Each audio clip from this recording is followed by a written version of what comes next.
شروع اللہ کے نام سے جو بڑا مہربان نہایت رحم والا ہے۔ آپ سب کو حسانی اسلامک اسٹوڈیو میں خوش آمدید۔ ناظرین، سیرت النبی صلی اللہ علیہ وآلہ وسلم کے سلسلے میں آج جو موضوع ہے وہ ہے محمد صلی اللہ علیہ وسلم کا ستارہ چمکا۔ ملک شام کا ایک یہودی ایس مکہ سے کچھ فاصلے پر رہتا تھا۔ وہ جب بھی کسی کام سے مکہ آتا، وہاں کے لوگوں سے ملتا تو ان سے کہتا، بہت قریب کے زمانے میں تمہارے درمیان ایک بچہ پیدا ہوگا، سارا عرب اس کے راستے پر چلے گا، اس کے سامنے ذلیل اور پست ہو جائے گا، وہ عجم اور اس کے شہروں کا بھی مالک ہو جائے گا۔ یہی اس کا زمانہ ہے۔ جو اس کی نبوت کے زمانے کو پائے گا اور اس کی پیروی کرے گا، وہ اپنے مقصد میں کامیاب ہوگا۔ جس خیر اور بھلائی کی وہ امید کرتا ہے اس کو حاصل ہوگی، اور جو شخص اس کی نبوت کا زمانہ پائے گا مگر اس کی مخالفت کرے گا، وہ اپنے مقصد اور آرزوؤں میں ناکام ہوگا۔ مکہ معظمہ میں جو بھی بچہ پیدا ہوتا، وہ یہودی اس بچے کے بارے میں تحقیق کرتا اور کہتا، ابھی وہ بچہ پیدا نہیں ہوا۔ آخر جب نبی کریم صلی اللہ علیہ وآلہ وسلم اس دنیا میں تشریف لائے تو عبد المطلب اپنے گھر سے نکل کر اس یہودی کے پاس پہنچے۔ اس کی عبادت گاہ کے دروازے پر پہنچ کر انہوں نے آواز دی۔ ایس نے پوچھا، کون ہے؟ انہوں نے اپنا نام بتایا، پھر اس سے پوچھا، تم اس بچے کے بارے میں کیا کہتے ہو؟ اس نے انہیں دیکھا، پھر بولا، ہاں، تم ہی اس کے باپ ہو سکتے ہو۔ بے شک وہ بچہ پیدا ہو گیا جس کے بارے میں میں تم لوگوں سے کہا کرتا تھا، وہ ستارہ آج طلوع ہو گیا ہے۔ اس بچے کی پیدائش کی علامت ہے۔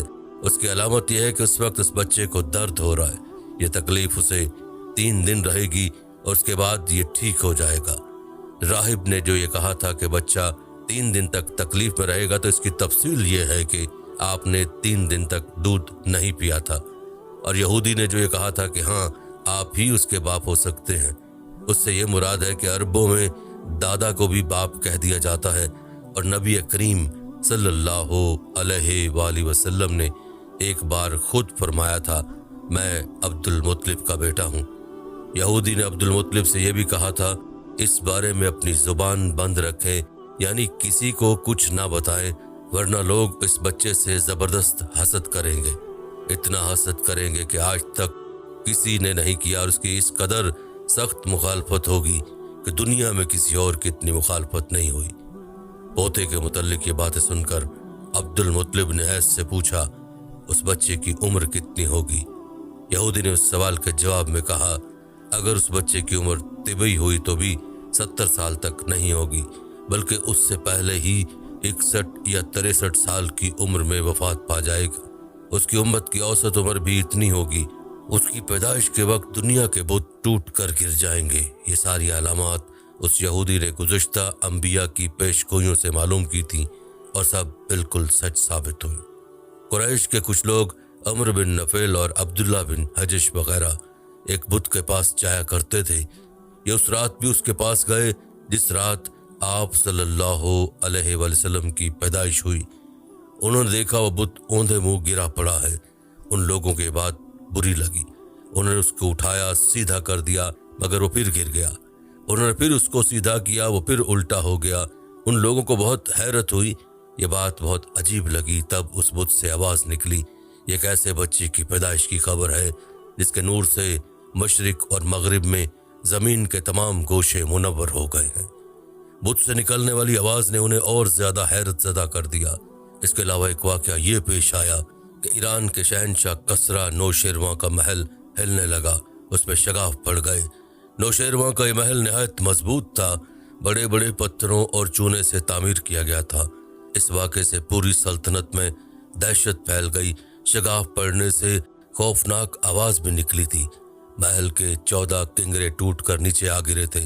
آپ کی پیدائش پر ایک واقعہ یہ پیش آیا کہ فارس کے تمام آتش کدوں کی وہ آگ بجھ گئی جس کی وہ لوگ پوجا کیا کرتے تھے، اس کو بجھنے نہیں دیتے تھے، لیکن اس رات میں ایک ہی وقت میں تمام کے تمام آتش کدوں کی آگ آنن فانن بجھ گئی۔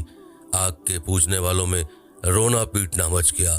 کسریٰ کو تمام اطلاعات ملی تو اس نے ایک کاہن کو بلایا اس نے اپنے محل میں شگاف پڑھنے اور آتش کدوں کی آگ بجھنے کے واقعات اسے سنا کر پوچھا، آخر ایسا کیوں ہو رہا ہے؟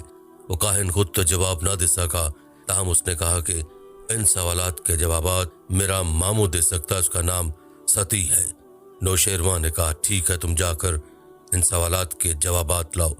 وہ گیا، ستی سے ملا، اسے یہ واقعات سنائے۔ اس نے سن کر کہا، ایک عصا والے نبی ساحر ہوں گے جو عرب اور شام پر چھا جائیں گے، اور جو کچھ ہونے والا ہے ہو کر رہے گا۔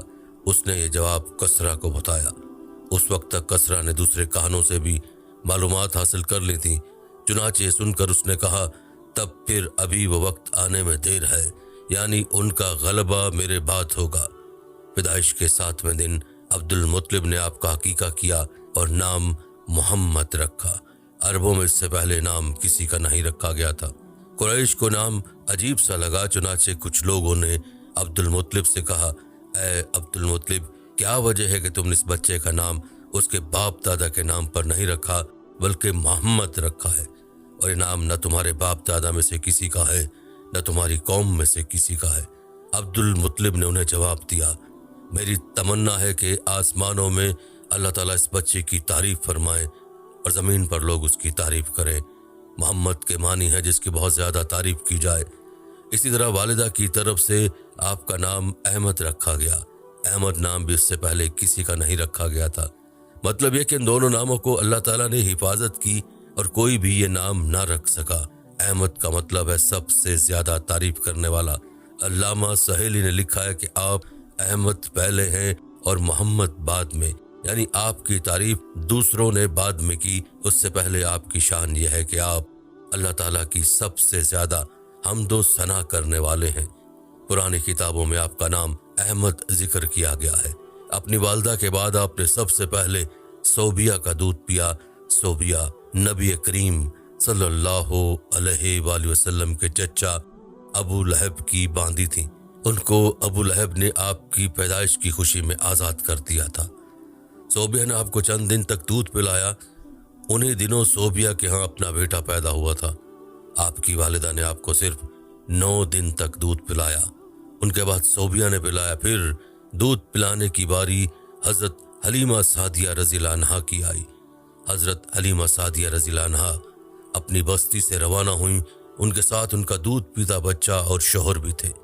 حضرت حلیمہ سعدیہ رضی اللہ عنہا دوسری عورتوں کے بعد مکہ مکرمہ میں داخل ہوئیں۔ ان کا خچر بہت